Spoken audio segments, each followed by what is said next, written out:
Uh, about 10 years ago, a woman was moved. She loved jazz, and she was moved by the reality that some of the greatest players of jazz, some of the people who created jazz, were aging and passing away, and she wanted to find some way to honor them. And she started a foundation, a nonprofit, called the Jazz Living Legend Award Foundation, and started walking the streets looking for great jazz players.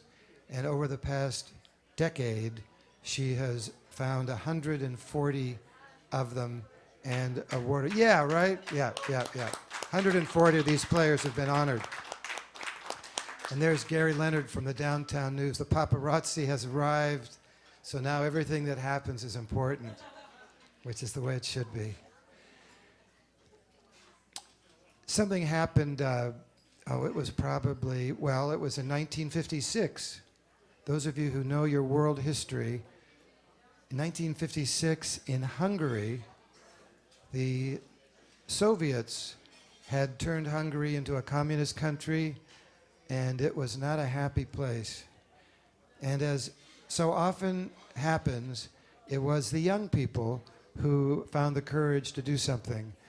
There was a revolution that was driven by students in Hungary in 1956, and they were so powerful that they toppled the communist government so that they could take their country back. Unfortunately, the Soviet Union was not content with that outcome. And so within a month, the tanks arrived, and thousands of people, Hungarians, were killed, and 200,000 of them had to leave the country. And as improbable as it sounds, two young guys in their 20s who loved music, a guitar player and a bass player, had to crawl under barbed wire and make their way on foot across the country to try to escape the communists, and they finally made it to the West. And the next thing you know, they're in Los Angeles, and they're being asked to play the Monterey Pop Festival. I mean, how amazing is that? I mentioned earlier that I started playing bass in my late 50s, and one of the inspirations was going to a little concert at a house in Mount Washington. There was a great trio and a guy named Putter Smith. I didn't know anybody. I'd never heard of Putter, but he played beautifully, and he had this big, beautiful bass. And I was already thinking about trying to learn, and so I came up to him afterwards, and I said, "Mr. Smith, do you give lessons?" And he said, "Well, where are you in your career?" I said, "Well, I haven't started yet." And he said, "I've got a suggestion. Where do you live?" I said, "I live in Long Beach." "I've got a suggestion." He said, there used to be a very active bass club in Los Angeles, the Los Angeles Bass Club. All of the important classical and jazz bass players would meet every month at the bass club. And he said, I'd been playing a gig in the South Bay for several months, and there was a gentleman who came often. And I didn't get to know him well, but just because I saw his face every week, I got to recognize him. And I was at a LA bass club meeting, and somebody had neglected to show up to give some kind of demonstration on the bass. And I was sitting there, and the guy on the stage was looking around the audience to figure out who could fill in for the person who was going to demonstrate. And he pointed, I thought he was pointing at me, Putter said, but apparently he was pointing behind me. And I looked around, and there sitting behind me was this guy who used to come to my gigs in the South Bay. And I said to him, "It's you. What are you doing here? Are you a bass player?" He said, "Well, some I play, you know." And then this anonymous person came up on stage And Putter told me it was the most remarkable bass playing he'd ever seen. And Putter, who was already an accomplished professional bass player, made this man his teacher. And that's the person he was recommending to me. I wrote down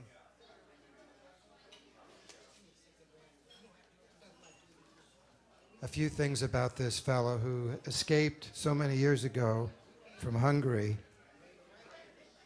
with a young guitar player named Gabor Szabo. And the two of them ended up in Los Angeles and pretty quickly became big shots and started playing at all the big jazz festivals.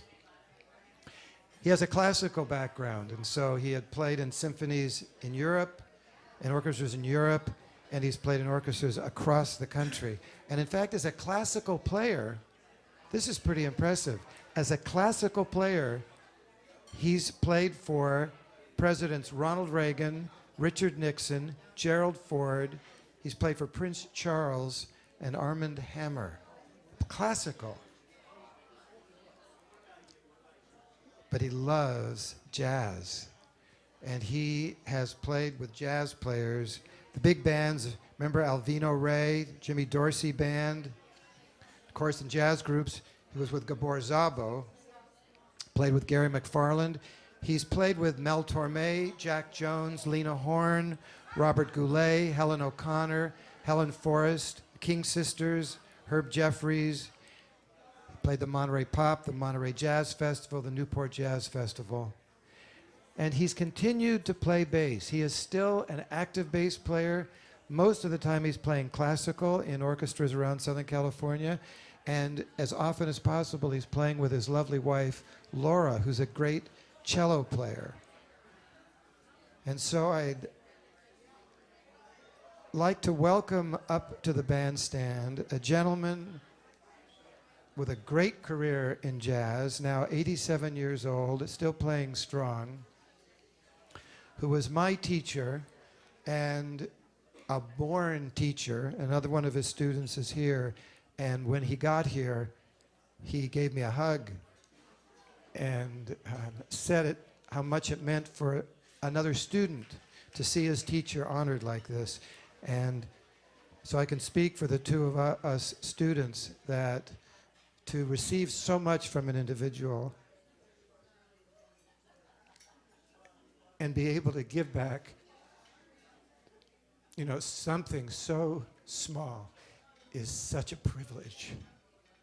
So to give the formal introduction, I'd like to bring up the woman who a decade ago started the Living Legend Foundation. Would you please welcome up Linda Morgan.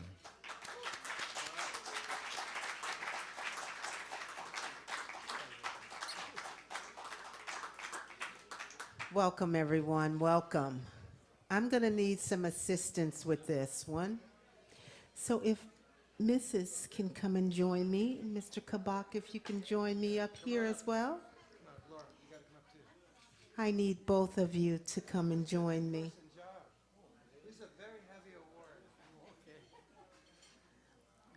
For those of you who don't know me, my name is Linda Morgan, and this Wednesday, yesterday, I decided to share my story about walking to go and get these certificates from downtown Los Angeles politicos.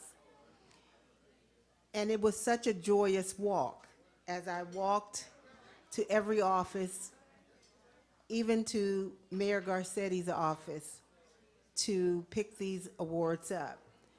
So this is our first time that we have so many awards that I need help. So with that, you're going to be my Vanna to help us hold these awards, as well as Dave. I'm going to need you too, sir. I'm going to need you too. Please. So your first award is from the Honorable Assembly Member Miguel Santiago. And on behalf of the California State Legislature and the fifth, I'm sorry, I can't hear myself. the 53rd Assembly District, I would like to commend you for your contributions to the world of jazz and for keeping jazz alive for the next generation. May your determination, integrity, and character serve as an example to others and make an impact as you have. Congratulations on receiving the Jazz Legend Award. Best wishes on your future endeavors and continued success. Louis Kabok, bassist.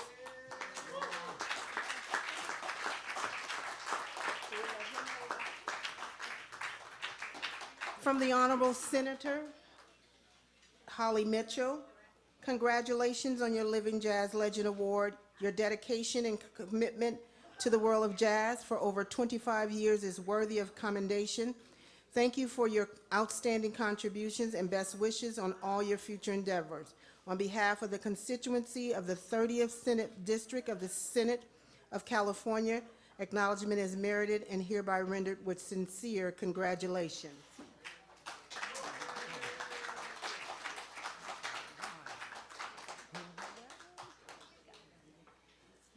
From the Honorable Supervisor Hilda Solis, bassist with sincere congratulations and best wishes, the Board of Supervisors of the County of Los Angeles does hereby join in your celebration.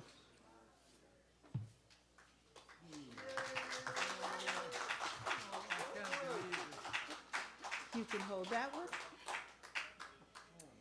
And this one is from the Mayor of the City of Los Angeles, Living Jazz Legend Award. As Mayor of the City of Los Angeles, and on behalf of its residents, I am pleased to join with Jazz Salon Jazzabration as I recognize and honor you on this day for your more than 25 years of contributions to the world of jazz and for keeping jazz alive for the next generation in our City of Angels.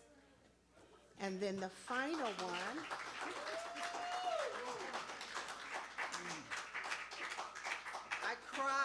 I literally cried when I went to Councilman Weezar's office because he actually framed it. Certificate of recognition is hereby presented to you, Mr. Louis Kabok. On behalf of the City of Los Angeles and Council District 14 and the Jazz Salon Jazzabration, I am proud to present this certificate of recognition to you for your contributions to the world of jazz and for keeping jazz alive for the next generation. Your impact will be long-lasting and greatly appreciated. Councilman Jose Weezar.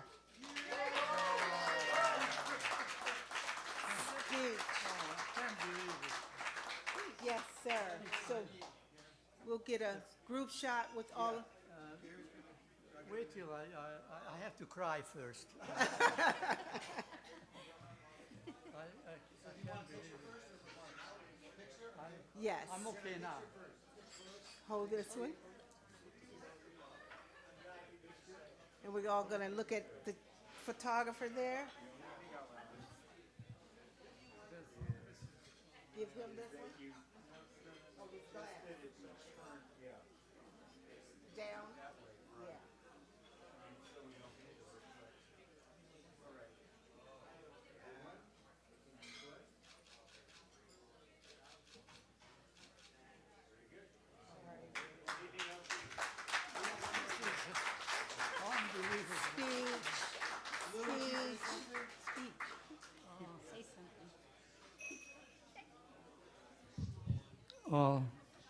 I don't even know how to thank this.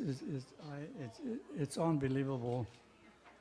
I never expect this, and this is the greatest moment in my life. And I hope I can keep my composure. And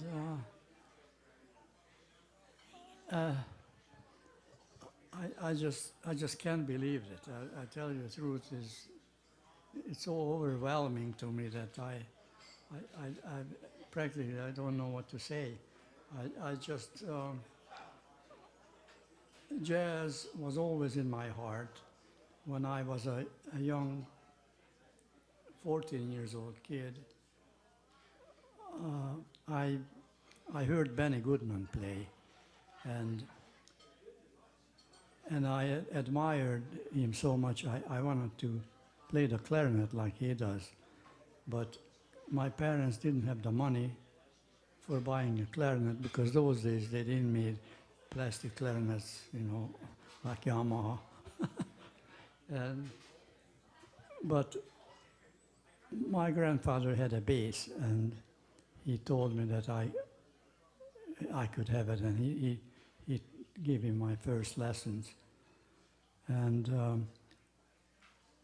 I come to like the bass very much, and I finally went to school, and I studied and learned throughout the bass. I learned to appreciate the classical music too. So I always had a dual interest in classical and jazz. But I always maintained a love of jazz. And when I came to this country in 1956, 57 actually, by the time I got here after the revolution, I took all the time I could to try to blend in playing jazz in the jazz communities, and I always admired the heroes of jazz, because we grew up when I lived back in Hungary, and the jazz wasn't allowed to play. It was considered to be a decadent, imperialistic art form. And so we played jazz secretly, just in private homes, and whenever we get away with it. So I was so pleased when I came to this country that I finally could enjoy playing jazz with others, real American players. And I had the opportunity to do that, and I was doing teaching also, and many students, and I was giving them a classical background order to play real good jazz, because even though jazz was originally was more like a street kind of a music, and the blues came from the fields and so forth. But later, jazz become an art form, and you have to educate yourself to play in an art form to be perfect yourself, so to be real good at it. Anyway, and I was just glad that I was able to contribute some to all these years, to play with some great jazz people, and I really greatly appreciate this award. Thank you very much.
Thank you.